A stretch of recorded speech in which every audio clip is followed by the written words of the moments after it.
Welcome, everyone, to Fortnightly Frontier.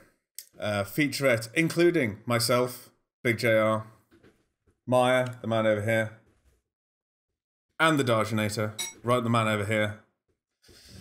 We are going to sit down, we're going to talk some expletives, and drink some beer, and talk about the events that were happened to 2017 events, CRG events.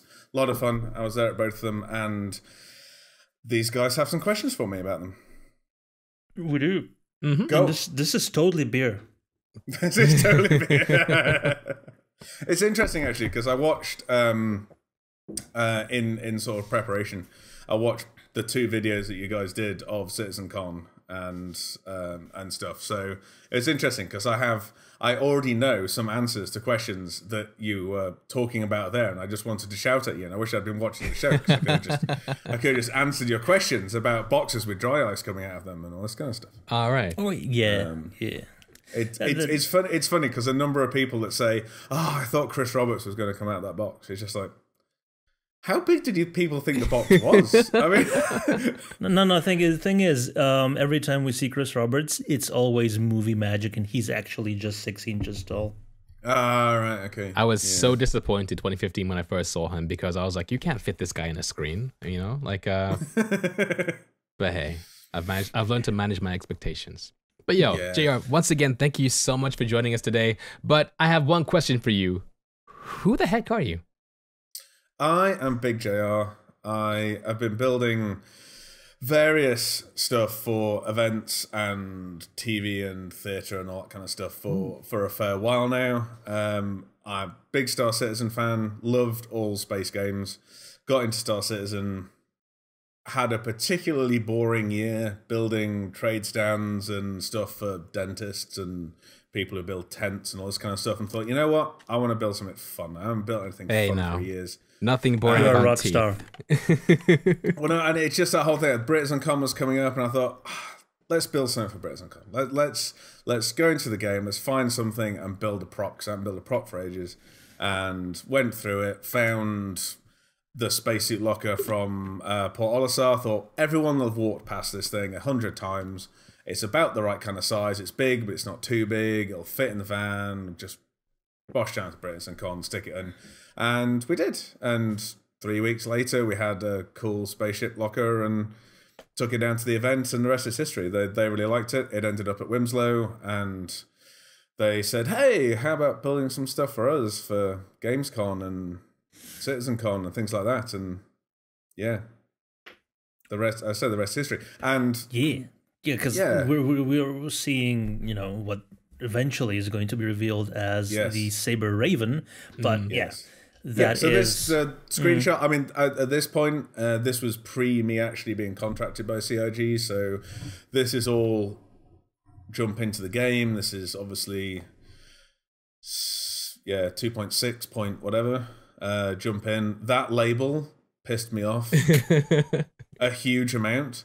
I now know Corey Bamford, who's a guy who drew this thing originally, and he's loaded up this file for me, and it is all just placeholder text. I was so annoyed. So I later on, you will see the sticker I did for it, and I made up all this stuff. So if you ever are bored enough to go and lay down and read the sticker, it's actually quite funny. So it's kind of interesting that you mentioned that everybody would have walked past this thing every single day they played the game, because it was pretty hilarious. Like in the actual BritainCon, the amount of people who walked past it without even fluttering an eyelid, and then I'd be like, "Did you see the thing?" Yeah.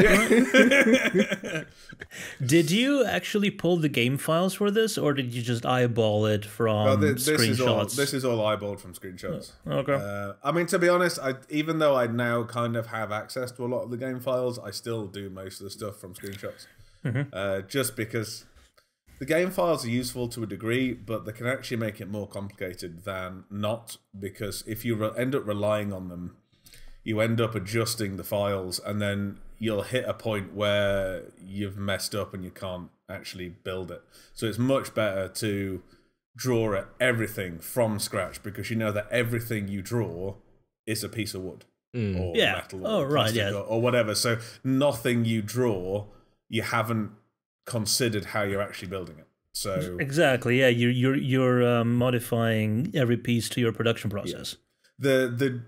The exception to that is if it's overly three-dimensional, like the Raven had to be painstakingly taken apart into pieces that could then be 3D carved, because I didn't want to have to draw that from scratch, because I only had 30 days and it would have taken me longer than that to draw the file for it, let alone build it. So, and aren't you glad it wasn't life-sized?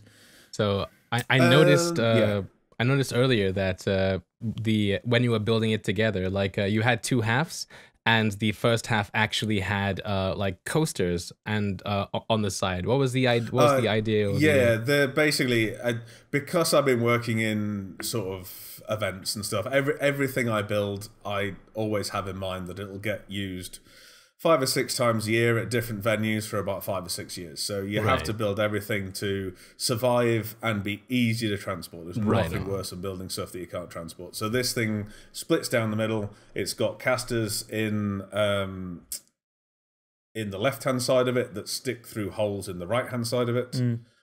If the left-hand side hadn't been a cupboard, we'd have done it both ways. So there was actually wheels permanently attached to both sides that just sort of concertinaed past each other. But so we had a dolly with the wheels for the other piece, so you could just drop it in, drop it out, and wheel it out the building. I think when we turn up with this at Winslow, because it's been in and out at Winslow a few times now, probably takes us 10 minutes to get it in the building, set it up, and be gone again. You know, it's nice and simple. Okay. And is it big enough for a person to fit in? Oh yeah, easy. Oh, cool. This thing's about 2.1 meters tall. And Meyer just answered that with a lot of confidence. Did you try I saw it it in person, dude. Like, I know how wide it is. Like, it opens up and such. It's really cool. All right. So, but you didn't actually go inside? No. Well, to be honest, I've got a picture of someone inside it at CitizenCon. Oh, yeah? And the shelves inside it. So they fitted in with the shelves inside as well. Because this is really annoying. I mean, as an actual cupboard, it's useless. Right. Well, no, this is the thing. As a cupboard, it's useless because I've done it accurate to in-game. So the cupboard doors open inward. Right. So the shelves are only half depth inside to allow the doors, and that's just because how I was building this as a prop, so everything had to be 100%. When I build this again as a cupboard, as a useful cupboard, I'll have those doors opening outwards. I'll have the right hand side actually doing something, because at the moment it's just an empty box with a Raspberry Pi in it. It's the largest Raspberry Pi box in the world, and it doesn't even play NES games. No, it doesn't. It just has a single screenshot. And I did find this unit, because this unit's obviously now disappeared from Port Olisar. You can only now find it in Grimhex, or that I've found so far. And they still haven't made the screen do anything, because they've promised me when the screen does something, they'll give me the file so that I can update the Pi so that screen will do stuff as well.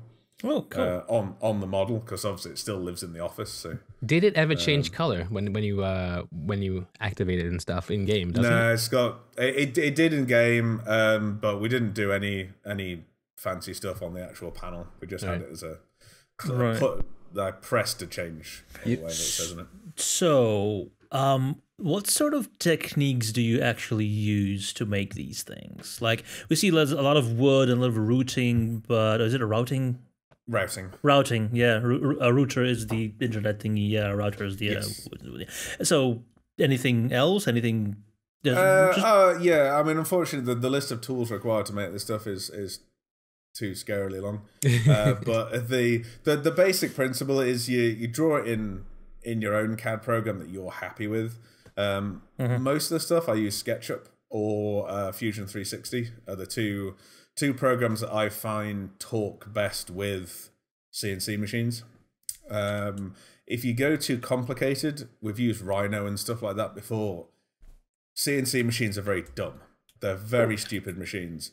So if you start off with a very complicated program, you always have to spend more time trying to get it down to a G-code level for the machine to use. So you might as well start drawing in something a bit more simplistic for it to understand. So there's a lot of what I class as hand tools, which are just power tools, involved as well. But yeah, split the drawing down, get it into as many base components as you can. Try and do as much 2.5D carving as possible. So you have 2D carving, which is cutting shapes. You have 3D carving, which is actually using the CNC machines to carve any three-dimensional shape. And then you've got this wonderful thing in the middle, which is 2.5D, which is a series of two-dimensional toolpaths within a three-dimensional space, because obviously you've got a Z-axis, which is height. Okay. Using shaped cutters, which create three-dimensional shapes. So the more you can do with that principle, the better. So, for example, the Gamescom desks, all but one part were all 2.5D carved. Much quicker, much cleaner, because we had shaped cutters made to do the shapes we wanted to do. But stuff like the Raven, it's just not possible. It is a three-dimensional shape. There's no way around it. You just have to 3D carve it, which takes a ridiculous amount of time. All right, awesome. So I guess my question would be: so where does this spaceship cupboard? Where does it live now? Is it in the offices? It's at Wimslow. Yeah. So okay. It's ground floor at Wimslow. As you go in through the main doors, it's smack bang in front of you. When I first took it down there, Cameron was very kind of, we want it just there, and it's I don't know if you've come across Hey Mickey on Twitter and stuff. Right. It's literally virtually in her lap. It was right up against her desk, poor lass. And I couldn't work out why there particularly. I mean, it was okay, you kind of saw it as you came through the door, but there were better places. Until I had the first Skype conversation with Cameron. It was right in his background. It was just his background to his Skype call, and that's the only reason he wanted it there. That's pretty awesome. But he's moved desks and now. Damn the employees. Yeah, damn the employees. Absolutely. It was literally Mickey had to use it as a cupboard to put her bag in because she didn't have any room next to her desk anymore. You know? Well, suppose I could think of worse cupboards to have, though. Yeah, it is a cupboard, and yeah, everyone's moved around now, so I don't know who has it as their Skype background now. But to be honest, I bet Cameron just takes it with him. Yeah, whenever he moves, he makes sure. He is very good. I'd be perfectly happy for them to move stuff around the office, but whenever it has to move, they get me down to move it. So, okay, fine. In terms of functionality, though, so what exactly does it do? So it opens up, you mentioned, and it has those shelves. It's got shelves in it. I say because it was built very much as a prop. Originally, in my head, I thought I will have it in my workshop. I'll probably put a compressor in one side of it, and that's the sticker I made. Okay. I'll put a compressor in one side and paint in the other. Probably it was never. You have to be very careful with, you have to be very sure you want to buy a thing like this when the label says that your cupboard doesn't take responsibility for injuries or death. Absolutely. Just going to take my underwear out of this cupboard. Oh! Yeah, absolutely. There's also a hitchhiker's joke in there as well. Oh, yeah. I missed that. Go back. I can't. Put in specifically for Cameron. But yeah, that one that's on the screen now, that little warning thing, that was probably the biggest pain in the backside of that whole project. Why is that? Because it's a vinyl sticker, but vinyl lettering of such tiny proportion that you had to use tweezers to put every single letter on, and then just carefully tamp it on so that it didn't fall off. And then I'd imagine you do a lot of vinyl applications. Don't you use like soapy water and then just stick it on? You can get this stuff called window juice. Window juice. Which is, I know. That is genuinely what it's called. Wring it out. Sounds dirty. Yeah, it sounds very dirty. It's window juice. And it is basically a specific kind of soapy stuff that entirely evaporates through vinyl. Right. It's very useful. If you're putting a huge vinyl on something, you use window juice. If you're putting a small vinyl on something, you don't, because then it just slowly slides off where it was. Right. Just slowly.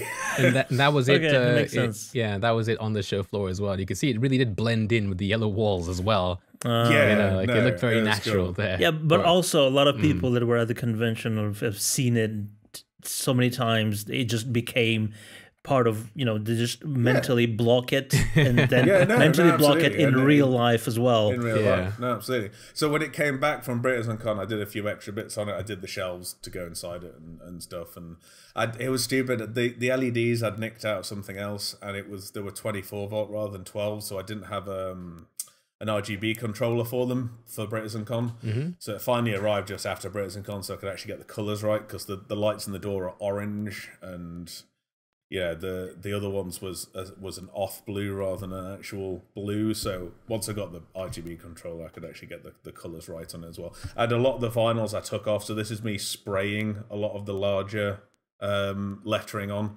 Again, it was just a time thing. I prefer to, if you can spray it on, because it'll last forever. Yeah. Tell you what you could make next. I mean, like, I know you've told us in the pre-show something that you're looking at making, right?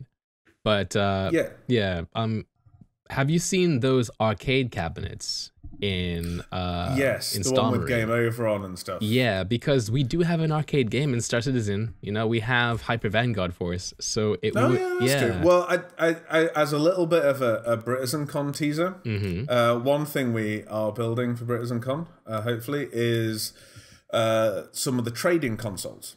Okay. Oh, so the freestanding trading consoles, and on the screens will be the Wing Commander series. Right.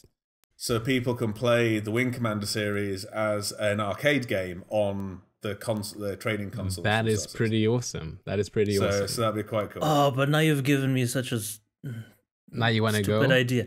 No. It's not, like I remember, like in Commander Keen and Goodbye Galaxy. It's a very old PC game, and the main menu, when you hit it up, it was basically the character's little digital arm wrist computer thingy, and you had Pong there. Right. It'd be awesome, because so you were actually playing a game within a game. Right. Yeah, which was cool. It'd be such an awesome and stupendously laborious thing to put Wing Commander into one of the training consoles in Star Citizen as an Easter egg. Yeah, I don't know if they'd be allowed to do it though, because they'd have to pay for the license for Wing Commander for every Star Citizen user, wouldn't they? Yeah. So I mean, it's easy for us because we just buy. It's on GOG, so we just buy a license for each trading console and do it that way. So we've only had to buy a couple.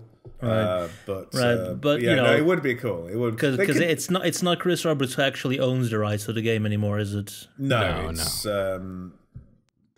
So the images that have just flown by have all been of the Gamescom stuff that you did. Yes, the long table. Yeah, we're now onto Gamescom. So this is obviously a lot of the pre-renders I did for CIG to show them what the desks were going to look like.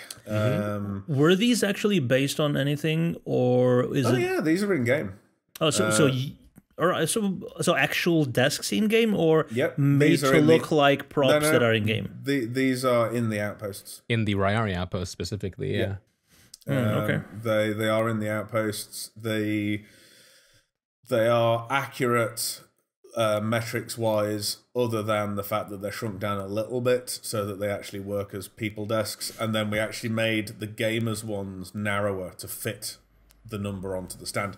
The issue you have with stands, and this is an issue with age ratings of games. If you are an 18 rated game at Gamescom, you have to have an entirely enclosed stand with just a door to go into it, an entirely enclosed stand. If you're a 16 rated game, as Star Citizen was for this because they dropped the knife takedowns out of it, you had to not be able to see any of the screens from off stand. Right. And that's the reason why the big screen at the background was just playing pre-recorded snippets rather than live gameplay, because it was a 16 rated, they couldn't have it on screen. Ah, okay. So those are some weird restrictions. Well, no, but the issue is that Gamescom, you can be any age and come into Gamescom. So if you're a kid, you come into Gamescom, you queue up, you get a wristband to say what age you are, and then that lets you onto certain stands and all the rest of it. So that's a restriction. So it limits you massively from a point of view of the number of people you can get on the stand, because obviously the most efficient way is to put people all the way around it, but you can't, because all the screens have to face the same way. Right. So we got, what did we get on 10? We had 10 gamers desks in the end. So those bits are the only 3D carved bits on the Gamescom desks. So they were the scoops and the sort of rollover bits on the ends with the little ducats out of them. So all in all, sorry, go on. I could have probably got away if I had a bigger sort of turntable. I could have done them, but it was easier to 3D carve them. So I take it you're a Hawaiian pizza man then? Oh yeah, dude. Hawaiian pizza. I'm out. I'm so fucking out. And Hawaiian pizza, and if you're very good, there's Stargate on at the TV at the back. Oh man, yeah. So how long did it take you? Actually, can I ask a question? Since okay, so you built it, and Meyer actually used them. How are the desks as actual desks when it comes to design? Pretty good. CIG designed them, you built them, Meyer used them, but how are they actually to be used as desks?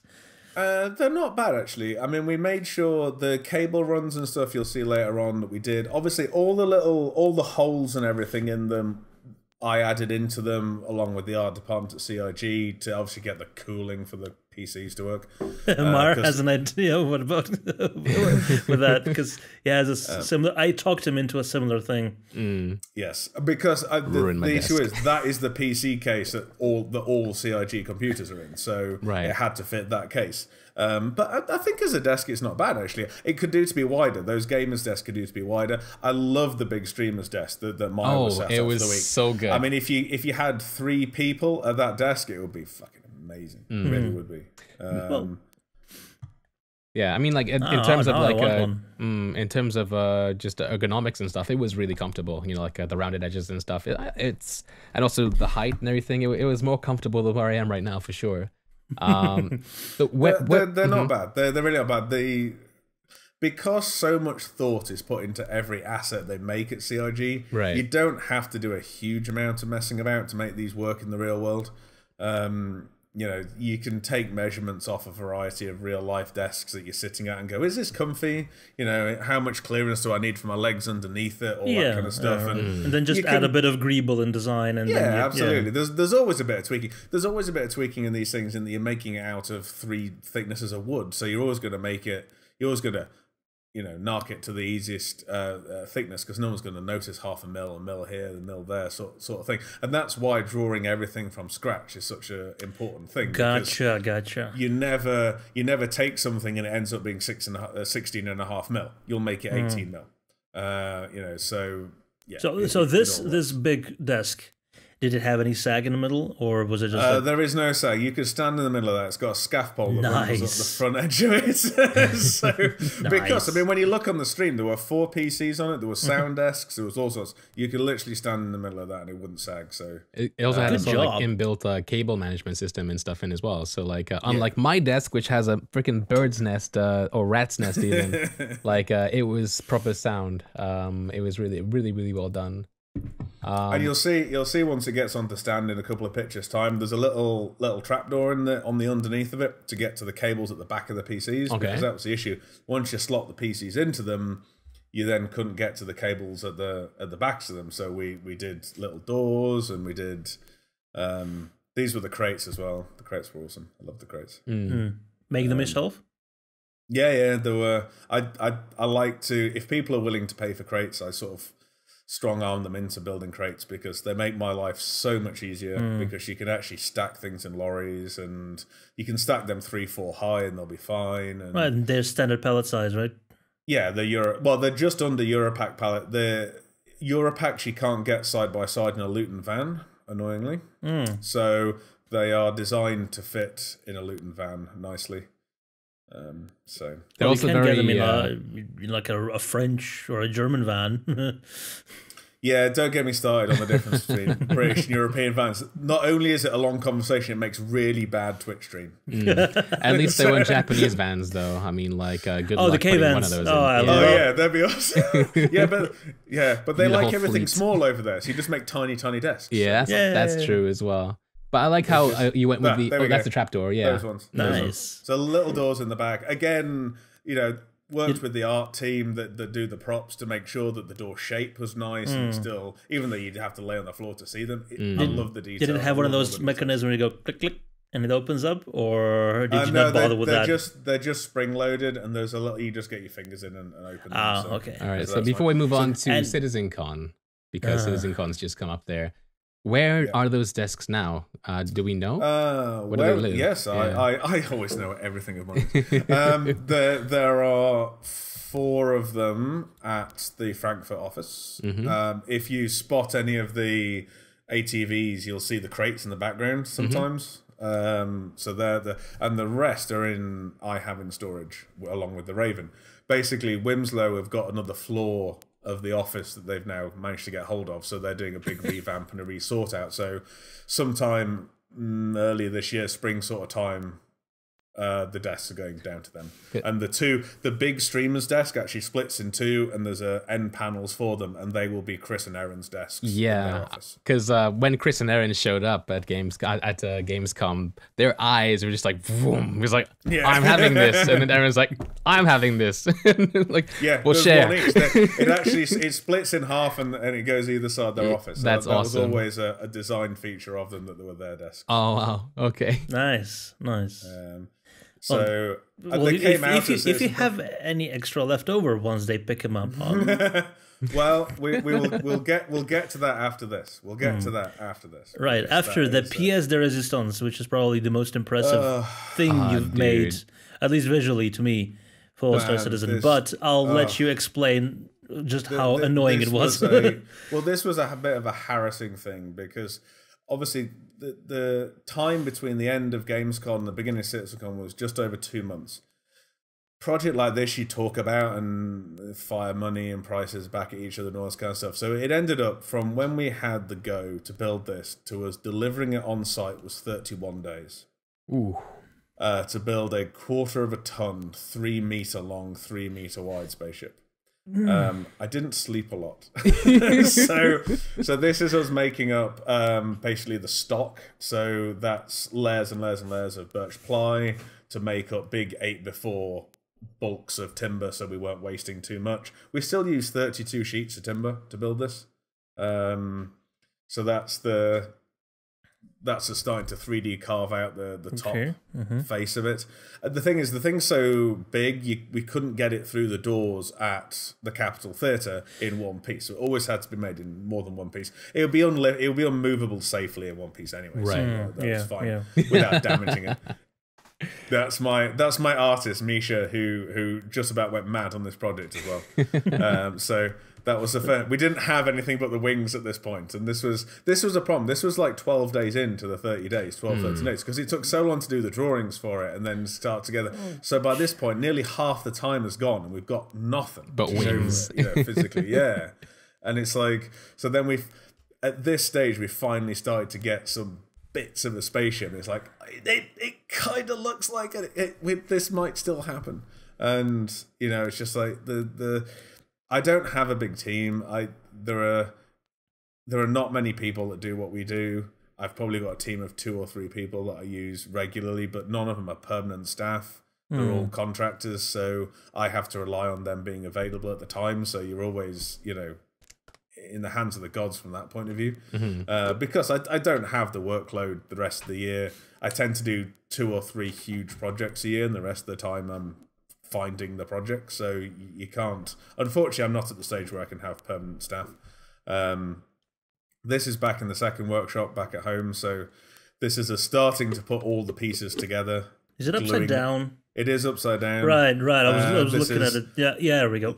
Lots of glue, lots of filler. I mean, I think this was in 31 parts, I think, that were 3D carved to then put all back together again. And 3D carvings, if we'd had another 2 weeks, all the parts would have fitted together perfectly. But in the time we had to do it, we had to do stuff fairly rough and had to sand the crap out of it later on. Because we had to we did 117 hours on the machine to cut this out. So it was, there's only so many hours in the day that you can run these machines, because I unfortunately don't own the machine at the moment. So I'm trying to get my own at some point, but they're not cheap machines. So yeah, as you can see, it's basically a box. In the middle, it's a great big box. So there's all the electronics and stuff in it to run all the lights and all that kind of stuff. And to reduce weight, obviously, it was heavy enough. And then inside, there's a steel frame, because... Ooh, that's cool. That's a cool shot. It's cool. ignore the lack of health and safety. I'm usually very good when not rushed, and I wear gloves and things while welding. But the problem is, because it's wood glued together, yeah, it's really tough. But this thing was designed to be flown from a rig, so you have to have a steel frame inside it to be able to rate it for lifting, so that when the cables come to steel points, the frame is lifting the whole thing. So the actual cables come down through the wings and attach to those sort of end spigots that are coming out the side, so that the cables are lifting, you know, the body as well as the wings. So what day is that? This is 3 days before we left. Oh, jeez. So close, man. We finished with a 38-hour shift. Oh, man. We got in a van. And thankfully, I was not driving the truck because I slept pretty much all the way to the port. Oh, man. The only place I had that was free was I just had my living room plastered. So this is in my living room. And it was the only place we had left that was big enough to start painting the parts while I was still, you know, in the workshop doing other bits. So Mish was up here undercoating and stenciling and doing all the detailing and, you know, all this kind of stuff on everything. Because there was something like 40 odd vinyls and stencils on this as well. I mean, it was great because they sent me all the Aegis logos and all the little bits, and yeah, it was awesome. So you could do it all properly. These were the guns. These were again 3D carved out of chemi wood. The laugh is because the guns are made by a different art team to the ships. They put as much work into these guns as they do into the ships. So the gun model was bigger, file size wise, than the whole ship. Right, it has a lot more details. Yeah, it does. It does. Area, I would love to build one of those guns full size at 4 meters long. It would look spectacular. But yeah, miniaturizing it and then trying to do it. So that's us arriving at the capital with a truckload of stuff. So that's I see you just, you know, ended up falling over. Yeah, it was so heavy, the whole truck just pancaked. So this is everything is left in bubble wrap, obviously to protect the paint and stuff. I mean, the paint's car paint; it's tough stuff, but you know, you still don't want to risk it when it's its first outing. And then put it all together. It had the proper. The original plan was to unveil it like the Eclipse. Right. That was the whole idea. A lot of time and effort was spent getting that silk sheet to go over it. And Chris walked into the building and went, well, what's the point? There's loads of posters with a picture of it. Take it off. That was it. So all that effort. Oh, dude. So this is fucking stupid. You can already see it. Oh, damn. So it was great. So that was fine. And then this crate, I'm not exaggerating. We got the idea to build this crate for this bit of the presentation was signed off 3 days before we left. Oh, man. We built that crate, design, finish, painted in 3 days. And is that a copy of an in-game asset? Or yeah, it is in the game. You can find it around the place. It's from, I mean, obviously from that intro bit, it starts off in the caterpillar and gets dropped out the caterpillar, and then that gets thrown through the atmosphere. And I will never forget that video for as long as I live, because it was me and my other half in the wings with the kettle of boiling water and the dry ice. Because the dry ice was a last-minute decision. It was never meant to have dry ice in it. Okay. We rigged it for dry ice on the day, and I don't know if you guys have ever played around with dry ice, but basically you get two types of dry ice. You get blocks and you get pellets. And what we managed to get hold of the day before was pellets. And the problem with pellets is that they're very vigorous. So you stick boiling water on them and they produce a colossal amount of the dry ice smoke. But the water then just freezes around it in a block of ice and it stops.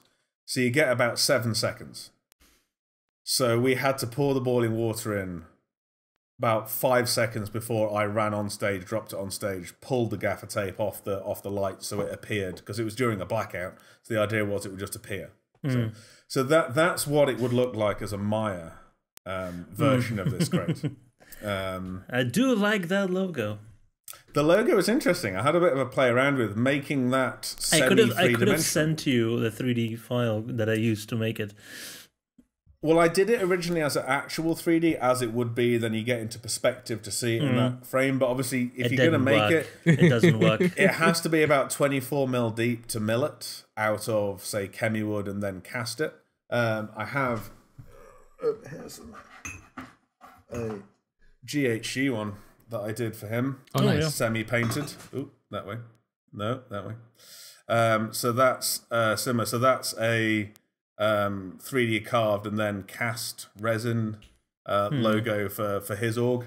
So the idea is that we can do kind of crates for particular orgs and that kind of stuff, and people can have their own logos and stuff put on them, which gets to sort of like the next stage in all this. And obviously people saw our stuff at Gamescom and BritainCon to a degree and said, "Oh, cool, could we have this built for us? Could we have that built for us?" And the answer is no, sorry, you can't, because we don't have a license for this stuff. We can't just make stuff from Star Citizen and sell it, because this isn't a hobby. This is what I do for a living, so it's got to be profitable for me. And it's just life. And so no, I can't. And I thought, well, actually, why not? All the people from CRG are here. Let's go and talk to them. So in the end, I managed to get a sit-down meeting with Carl and Ortwin and Martin, who are the legal guys at CRG, at the Hyatt, which is the place that you have the end barbecue to Gamescom, at the party on the waterfront in Cologne. And we just sort of started hashing it out. So we now have a licensing agreement to build stuff from Star Citizen. So we can build anything. Build and sell? Yep, build and sell. Oh, that's pretty awesome. So we have as far as I know, on the first licensing agreements with CIG. So that's cool. I mean, they get a percentage. They get a licensing fee from it. They also have basically discounts on stuff we build anyway, but they tend to get that because they're buying it in bulk and big projects and what have you. But yeah, so it's given us the freedom. We're currently waiting to get our website signed off. It would have been signed off already, except I built the website. One of the first things they said was, we want our logos on it. We want to be able to link to your website and our website back to you and all the rest of it. And so I did it all to match the RSI website. And then what did they do? They launched a new RSI website. So I had to start all over again. Oh, man. So, but it's got, to be honest, I'm pleased, because it was, the new website is a lot sleeker and I like the look of it a lot better. So what kind of things are you looking to make from the get-go? Well, basically, it's interesting. Everything we do is bespoke currently. And that comes with good things and bad things. I like bespoke because I like to be able to build things to order and talk with the people that we're building stuff for. And we don't make off-the-shelf stuff, then certainly not off-the-shelf prices. So if we're building something for someone, we want it to be exactly what they want. It's built for them, not for anyone else. It is built for them. So you want to be able to talk to people and go, oh, we could do this, we could do that, and do all this kind of stuff. I also appreciate that people kind of want a bit of a ballpark figure on stuff, and they're kind of, so we've done a line of the Outpost furniture, so stuff based on the desks and all the other Outpost furniture that goes in that range that you find in those outposts. And we've assigned monetary values to them that we are obviously committing to. That price includes the custom paint job on it, so any in-game company we can obviously get all the logos for and do all the proper paintwork on. If they want it to be for a particular org, then that's fine. I'm guessing I'll have to talk to certain orgs like Test and this kind of stuff to effectively get their blessing on stuff, but I don't see that being a huge issue. Not at all. No test. Yeah. Not well, with no, test. but yeah. I mean, it's absolutely. Yeah, no, absolutely. So that's cool. And then if someone wants a completely different paint scheme, yeah, whatever. We'll do it. But again, we'll design a paint scheme with them. We'll do a weathered effects and stuff if people want it, and all the rest of it. So that's really cool. So we've got that range of stuff.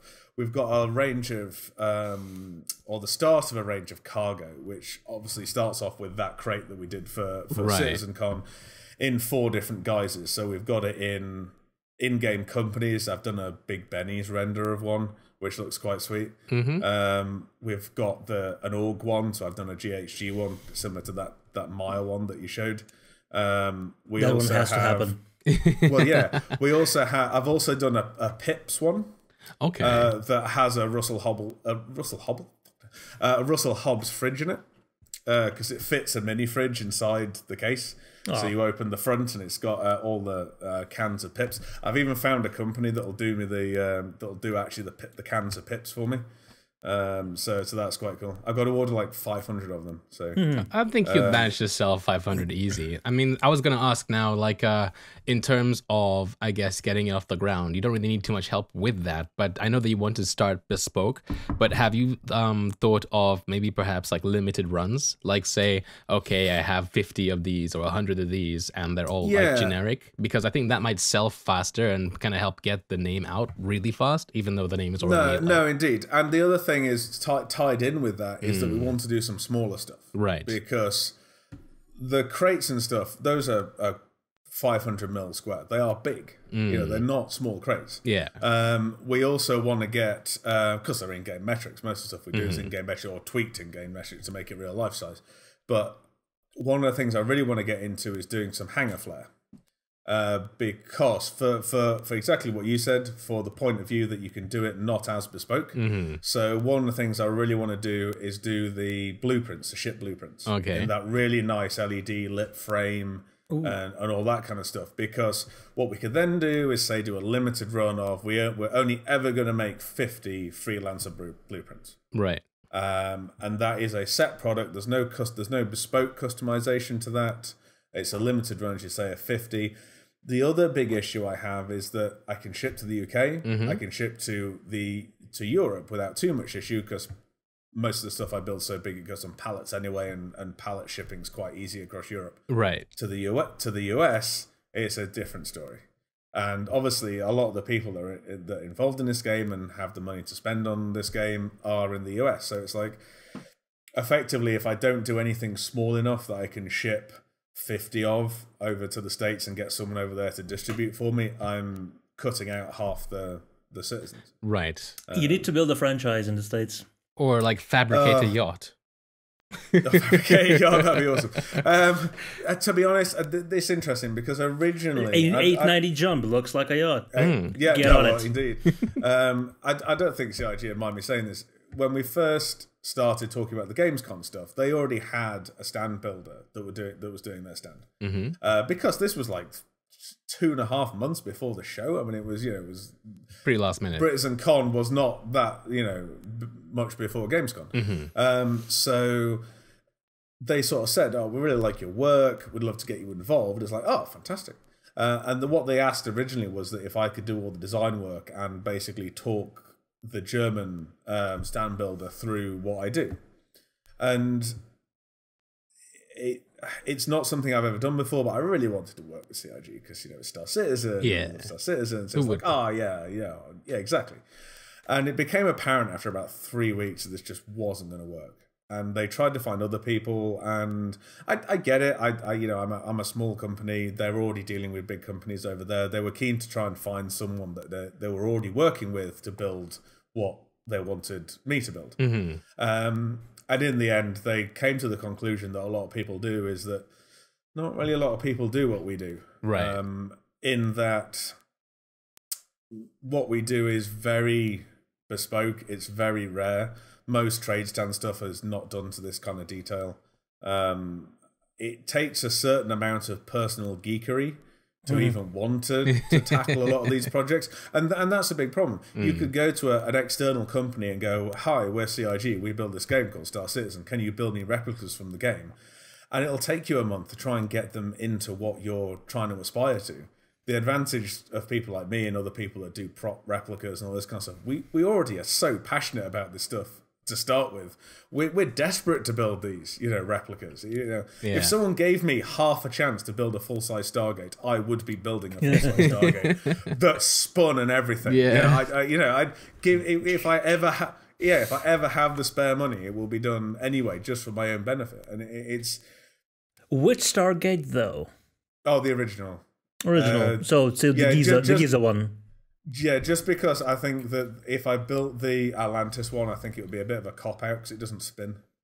It's just lights. Yeah, that's true. If I was going to do it, I would do the original. I don't like the look of the new one either. If you've seen the trailers for Stargate Origins... I haven't. I've tried to keep myself spoiler-free. Well, not from a spoiler point of view. I always look at these from a prop point of view. Okay. They've got a new prop, and it's a lot higher fidelity, and as a result, it's entirely different to the SG-1 one, which I don't like. They should have just kept with the same prop. Does it at least look like it's made from a heavy material and not plastic and plywood? It doesn't matter. It has to be the original prop. It has to be flimsy. So I have a question. It's back to the idea of making hanger flare and stuff, and it's less of a question and more of a have you thought of. I mean, like, have you ever heard of this company that used to make World of Warcraft bespoke models of their little characters? Oh, yes. They 3D printed their characters and stuff. Yeah. Now, I know that the items and stuff we have in game are pretty basic at the moment. And not basic, but the selection is pretty sparse. But I know that that'd also be a pretty epic thing that people would pay like a lot of money for. Like having a stand that says like Meyer on it with his spaceman standing on it, and then like wearing like my go-to like suit, of the Odyssey, and then like the different arms and legs and stuff. I don't know. I mean, maybe it's like out of the scope. With detachable heads for different helmets and arms. Well, I mean, everything. the idea would be that it wouldn't be. It would just be like one 3D mold, right? Yeah, because that's just the easiest thing to do, right? If you were to make it detachable, then of course, I guess there'd be more options, but. I was thinking action figures with full articulation. No, more like just statuettes because they're easy to produce. Yeah. I mean, it's interesting because I think one of the things that I am hoping to get, and be lovely in that because I'm a license holder with CIG, I get certain perks from the point of view of they obviously want my stuff to be as high a quality as possible. They're making money out of it as well, all the rest of it. I do get access to certain stuff. I would love to get your head. You heard it here first, folks. Big JR wants head from Meyer. Yeah.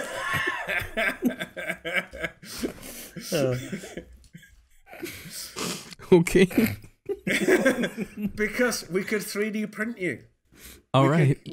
Because you've been scanned, haven't you? I have been scared, yeah, hat and all, yeah. I'm not sure. Yeah, of course, with the hat. Do it in 1-to-1. 1-to-1. Like life-size 3D print of Meyer's head.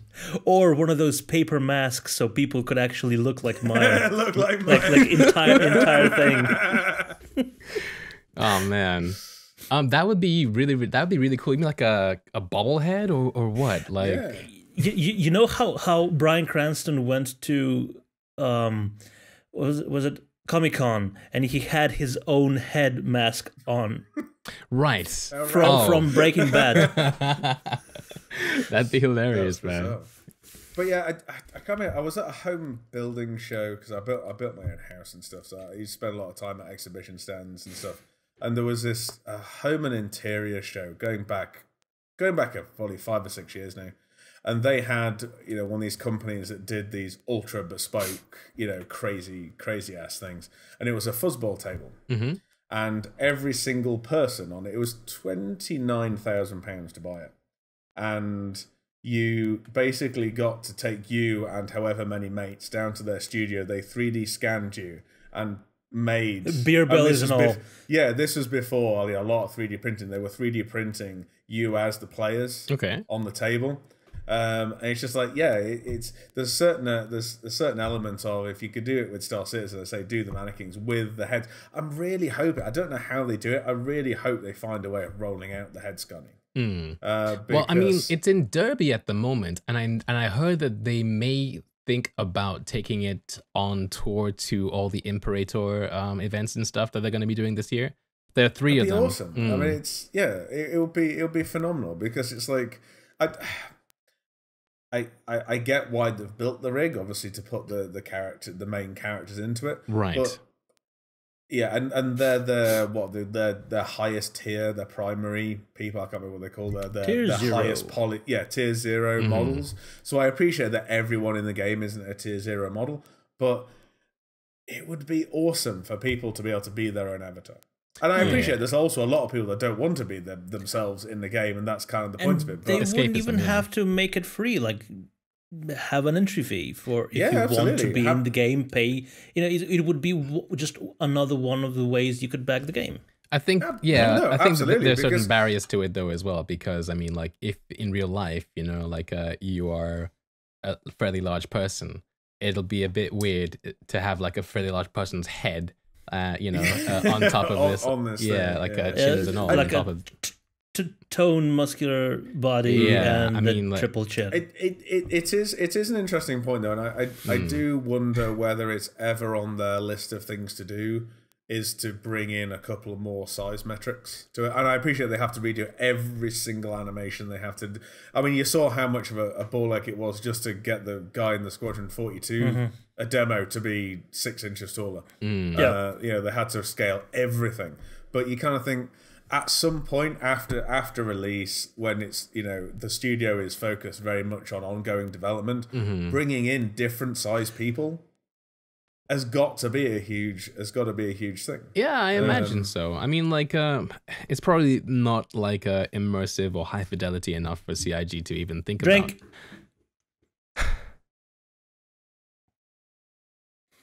But, but things like Monster Hunter, for instance, what they do is that they instead of making different body shapes, they also have the singular body shape. But certain suits of armor have certain like amounts of like roundness to them. So like you can wear a suit of armor that makes you look obese, or like makes you look super toned and stuff like that. And I suppose that works provided it doesn't clash with the animations and the animations and them sitting on tables. I mean, everything with CIG is taken to such an nth degree. I don't know about you guys, but it's the hardest thing I find trying to explain this game to people. It's just the length. Why you would want to have a system where you physically, it accounts for the gas you're breathing in and out as you stand in a room. Just like, no, that's why I love this game. That's not a waste of time. That's why this is the best game not ever. Just the gas in the room, but the oxygen content in the blood, the amount of air in your suit and your tank. Just awesome. I love it. I love it. And at the end of the day, that's what makes this game so special. And it's interesting because I've been playing a lot of Subnautica and stuff recently. Right. GHC has started playing it, and I watched one stream of him playing it, and then had to buy it and haven't turned it off since. Bastard. But it's a really enjoyable game. But there's so many bits of it you think, CIG would do this so much better. There's oxygen, there's thirst, and there's hunger, but they're just basic stats that go down over time. Saying that, what's your guys' opinion on how much of a breathing simulator do you want Star Citizen to be? How much detail of the hunger, thirst, all that kind of stuff do you want to see eventually in the game, or not want to see? Honestly, go on, Dodge. If they do put it in, I don't want it to be something that's taken to such an extreme where it feels like you're eating all the time just to survive. Right. Like you are in Subnautica or Minecraft or Rust. It's not a survival game. Yeah. Star Citizen isn't a survival game. Saying that, I do want there to be an actual difference of flying a ship that has habitation in it versus one that doesn't. Yeah. I would like it for it to be if you're stuck on a hot planet, that then you would start getting the effects of lack of fluids. But if you're in a temperate planet, you should be fine. I think it's more that I don't want you to be able to travel the entire universe in a one-seater cockpit. No, fighter. and I don't think that's going to happen because they've specifically mentioned this ship is long range, this ship is short range. So I'm sure, when we get to that point, that there will be limitations set, so you won't be able to easily. Now, about your question about survival mechanics and stuff, I like to think of survival mechanics in in 2 tiers. Like tier 1 survival is like you gotta eat, you gotta drink, right? And I'd like to think of tier 2 as extra stuff that maybe isn't always in all games, but it can be added to add an extra depth of fidelity and immersion. Yeah. I do love these sine over cosine things we go on. So what I mean by that is it's a tangent math jokes, man. I know. But like what I mean by second tier, so like breathing, exposure, that kind of thing. I feel like with Star Citizen, I would love it that eating not necessarily that important. If I would like for it to be a thing that you kind of have to do, but not all the time. They've mentioned before that it's not going to be a mechanic like in Minecraft or in Subnautica where you have to eat every second because everything is on a time scale. So like of playtime, which makes sense. But things like oxygen and exposure are kind of real time. So Star Citizen seems very real time. They could do real time eating and stuff, as you say, from a point of view of exposure on different planets. Yeah, that could all just link into the what they got, the system they had, the breathing system they have at the moment. Stamina. The stamina system, exactly, because your stamina could be way lower on a hot planet. Right. So you already kick that in just through the mechanic that's already there. Or a really cold planet because you're expending so much energy just to keep warm. Yeah. But personally, I like the survival aspect of stuff. Survival can really add an extra element of tension to things, and forethought, thinking, being prepared, that kind of thing. Yep. You can't have survival horror without the survival, and I feel like just having to survive in some games adds to the horror aspect. Exactly. But then if you're spending like 3/4 of your time in an inhabited hub, just trading and talking with people where you are in the middle of civilization, having to stop like every 15 minutes to go into your inventory and eat a wheel of cheese just to keep yourself from... But I guess the whole thing is, if you are in one of those environments, then survival should be very easy. Or the game mechanic should be turned off. I think one of the devs actually mentioned that in a populated area like a city, it would be turned off. Like in World of Warcraft, you're in a city and like you get that rested bonus thing. Like you'd be in a city and then like it would just be like you don't need survival mechanics. You are in civilization. No, that's it. It's a bit like Armistice Zone type technology. But for hunger. At the end of the day, it's got to be Armistice Zone for hunger. It's got to be hard. At the end of the day, it has to be harder to exist and just go day to day on a Hoth planet than it does to being on Port Olisar. Right. Yeah. There has to be that, because there's always a playoff. There's a reason that you're on that planet. It's got resources or whatever. It has to be harder to survive there. There has to be risk. Yeah, and perhaps the survival mechanic comes into the infrastructure of the outpost you're in. Perhaps if you've paid the money to get the particular food replicator in that place, that makes it so that you don't have to do the hunger mechanic because you have a food replicator in there, and therefore your survival bit's turned off. I don't know. Yeah, I mean, be interesting. Definitely.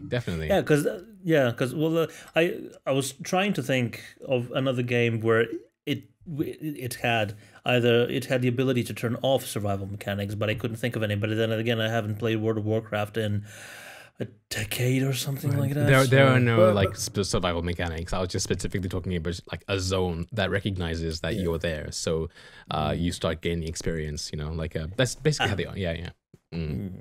At the end of the day, Star Citizen is a very unique game in that Chris is trying to find a game where anyone can play any kind of genre of game they like within the same space. Yeah. So there will be people who really don't want to play a survival game. Yeah. They want to play a trading game. So they have to be able to play the game in an environment where survival is such a small concern that, you know, as you say, perhaps once every other time they play the game, they've got to eat a sandwich. Yeah. Fine. You know, fine. You know, but if you are the sort of person that wants to go and survive on the frontier and find, you know, resources on desolate planets in little ships because you want to build up to the big ships, yeah, survival should be a big part of it. And like everything else, CIG will always get it in the neck for not getting it perfectly right for everyone, which is pretty much an impossible task. And there will be so many people who will think that the first iteration of a mechanic is going to be the final thing, and they're going to complain. God, this will be it forever. You can't possibly change it now that you've done it. Hashtag golf swing. Yeah. I think that was one of the most vocal things. Oh man. Oh jeez, yeah. It does amuse me, the sort of like the conspiracy theorists around CIG, and it's like they need to have an understanding of what this company has already achieved just by being in existence. I mean, you're talking about a company that the beginning of the project wasn't even supposed to exist. The whole idea was it was a demo to convince an actual publisher to do this game for them. And it went from that to, oh crap, do you want, you know, me to come up with my own studio and it be the Chris Roberts show, and, you know, do you want me to make this game? And it's like, yeah, we do, because we trust you. We can see how bloody obsessed you are with this. Yeah. You know, do it. And now what are they, 720 odd, maybe more now? 475 is the last number I heard. Oh no, there's 350 in Winslow. No, latest interview with, no, it wasn't. Was it Polygon or something? It was just a link posted on Reddit yesterday.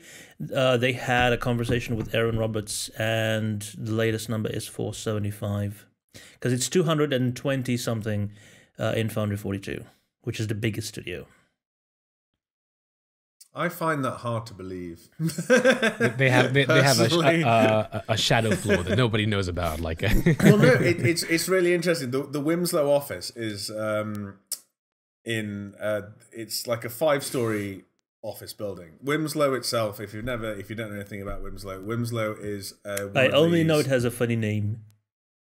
Okay, well, Winslow is a small town outside Manchester, and it's a well-to-do town. In the north, we have cities like Manchester and Hull and Leeds.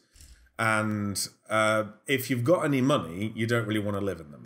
It's not like southern cities like London, where people try and get closer and closer to the middle. As soon as you have money in the north, you want to get away from the cities because they're bloody awful. So you move out to the countryside, or the pseudo countryside just outside the cities. And Winslow is one of these places where half of Manchester United and Manchester City live. Nice. It is one of these sort of these beautiful idyllic towns with lovely churches and beautifully kept lawns, and every other car is a Bentley, and it's, you know, it's just one of those gorgeous English towns that's supported by a huge amount of money, right? And for some reason there's a load of game developers there. Driving Bentleys. Well, I don't know. I mean, literally, as far as I can gather, the reason that Foundry 42 is in Winslow is because Aaron Roberts already worked in Winslow at Telltale Games. And he has a nice house and a family and didn't want to move. So when Chris asked him, do you want to start this crazy project with me? I imagine his response was, fine, but I'm not moving.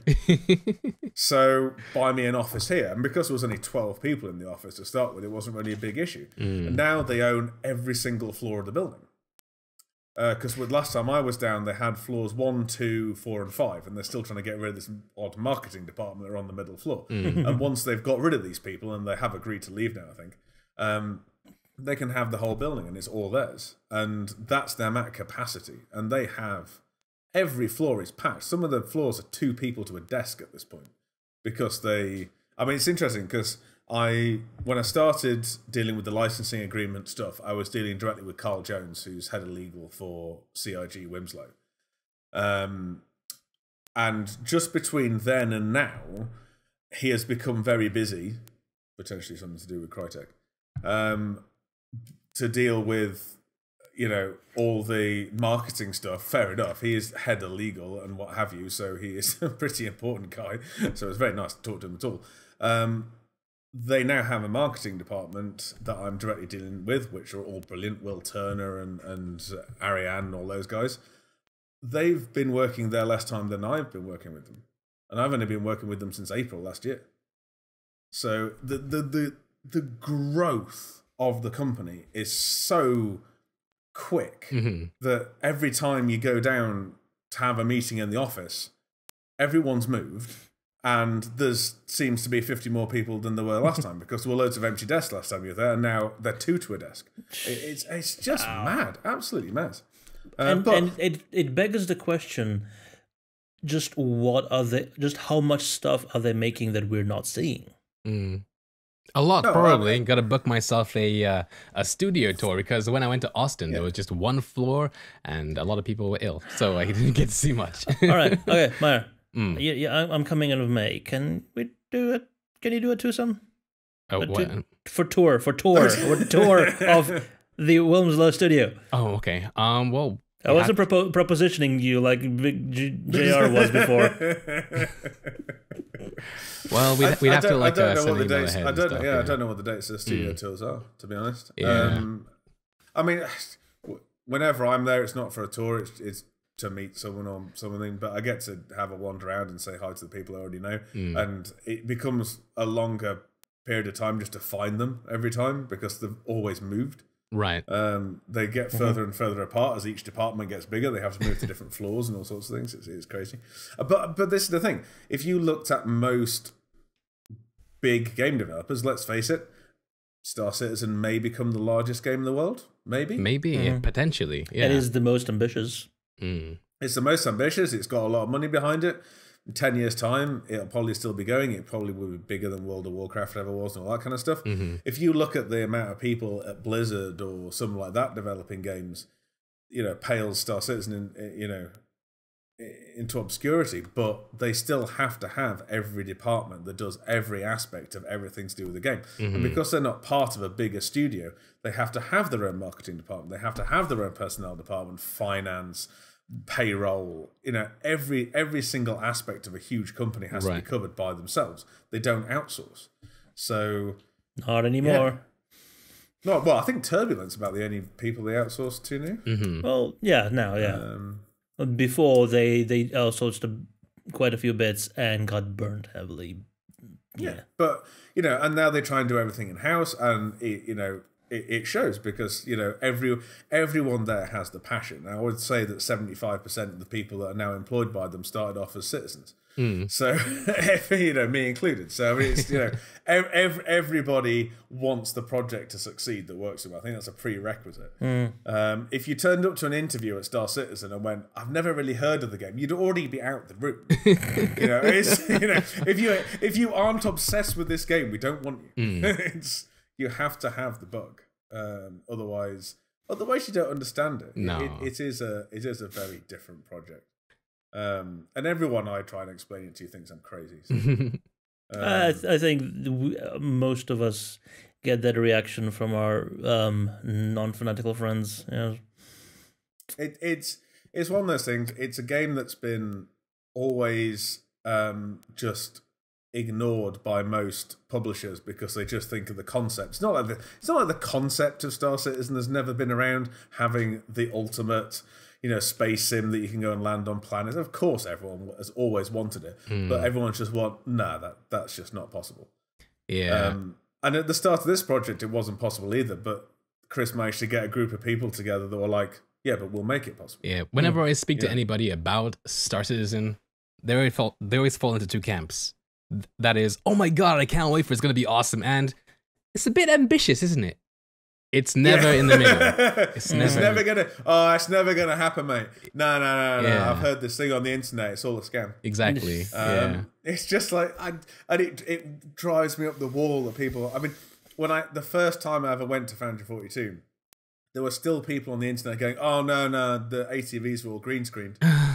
There's not really an office. There's only 8 people there. They're all actors. It's just like, oh my god, the most expensive scam in the world. I mean, like, what? Yeah, it became cheaper just to make the game for real than to keep all the actors on the payroll. You know, it's like that conspiracy theory, like NASA hired Kubrick to fake the moon landing, but because he was such a perfectionist, he insisted for it to actually be done on the moon. Yeah, no, absolutely. But it does feel like that, doesn't it? It's just like, yeah, it's good. But it's the thing that I love most about the Star Citizen community, other than the dickheads on the fringes of it, but you always get them, is the fact that, to me, it's less of a community and more of a sort of Alcoholics Anonymous. It's basically a support group for waiting. Yep.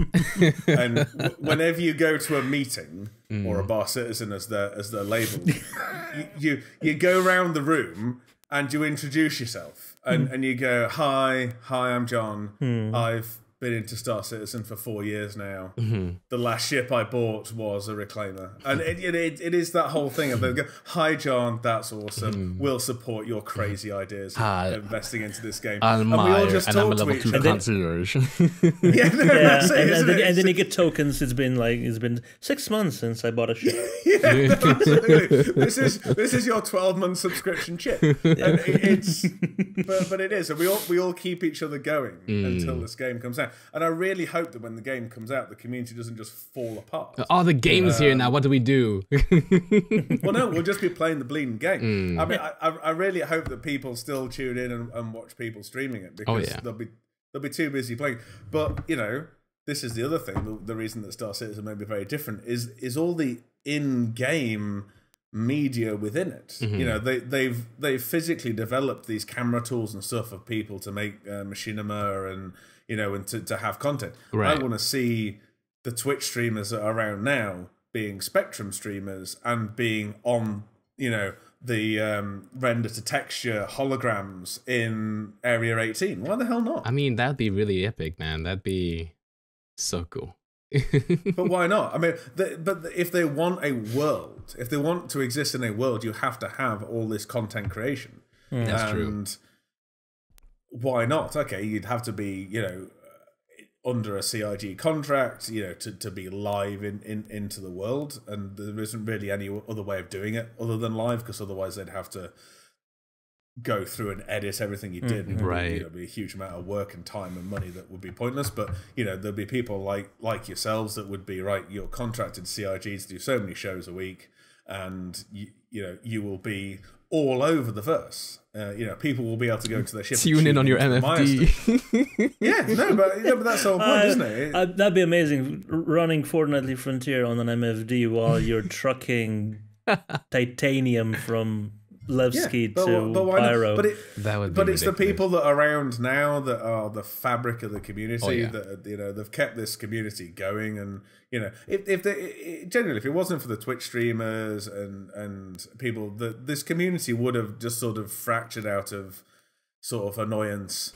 and just sort of floated away. But it's things like Bar Citizen and you know, Britain Con and Con 42 and all these sort of things that keep people together. And don't get me wrong, the CIG events are amazing, you know, but they're only ever going to do probably a Citizen Con a year. It'll get bigger and bigger and bigger, but you know, they may end up doing 2, so there's one in Europe and one in the US, maybe to cover everyone every year. But there'll still be a lot more Bar Citizens and, you know, easier to organize. Events. It's basically just a handful of people getting together and having a drink. Do you know any other games that like do Bar Citizens? Huh? I was gonna ask, like, okay, are there any games, like, there are official events by the publisher or game developer, there's but like by actual community? I know like Minecraft themed. did something at PAX South. They had like a fan organized like a thing. But they were in like floor space and such. But yeah, I think Gamescom had a few kind of meetups for fans of particular games at the Gamescom event, but I think it was more a case of fans getting together that had come there for that game at that event. It wasn't a completely separate, let's go up to Coventry and and have a beer and talk about Star I Citizen. think Elite Dangerous now does Bar Citizens. I forget what they call their things now, but Elite Dangerous now do it too. It might. Elite what? Sorry, sorry, I must have misspoken.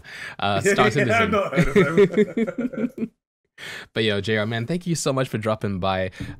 So before we finish, we have a thing that we do towards the end of all our Frontier features, and that is our quick fire questions, where we ask you a bunch of random questions, and you have less than 10 seconds to answer. So are you ready? Completely forgot about that thing. All right, so I don't have the questions open, so I'll have to wing it. I'll just wing it. Just wing it. Go now. You, Darsh, ask question. Farfly or Stargate? Oh, bastard. 5, 4, Stargate. 3. Just for what is your for the favorite content. Star Citizen ship? Oh, Freelancer. What is your favorite non-Star Citizen ship? Does not have to be spaceship. No, Galactica. Picard or Kirk? Picard. Good man. Space whale or sandworm? Oh, Space Whale. And where can we find you? You can find me on Twitter at big___, 3 underscores, JR.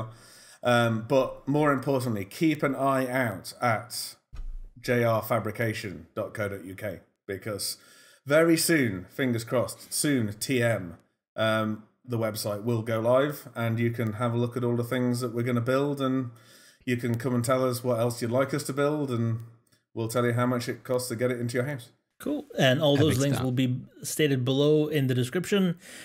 And before we say goodbye, I saved this just for the very end of this episode for the hardcore fans. This has been the 100th Jubilee episode of Fortnightly Frontier. Woo, go us! And if we had the budget, we'd probably be raining confetti or something like that. But I'll maybe add something in the YouTube video, but I probably won't. We have a special giveaway going on. The link will be in the description.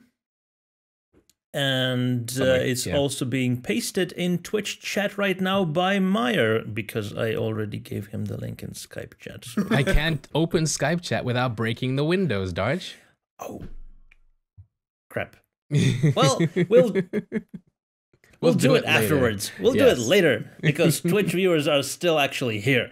Anyway, yes, the giveaway is for a Tumbril Cyclone RN. That is the variant with the Ranger variant with the service beacon that it comes attached. Right, with the service beacon, and most importantly, it comes with LTI.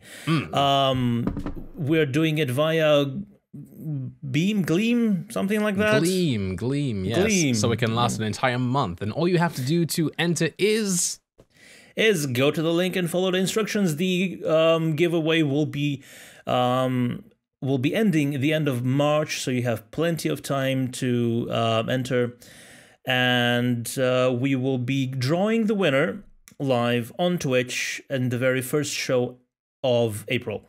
Whenever that happens. Whenever April comes along. Yeah, like could be a year from now. I don't know. Anyway, this has been another episode of the Frontier feature. Lucky number 13, I believe it was. I have been Darionator. Over there on the other side has been Meyer. And in between, our special guest, Big JR. And again, JR Fabrications. JR Fabrications. Links in the doobly-doo. And we'll see you in the verse. See you right.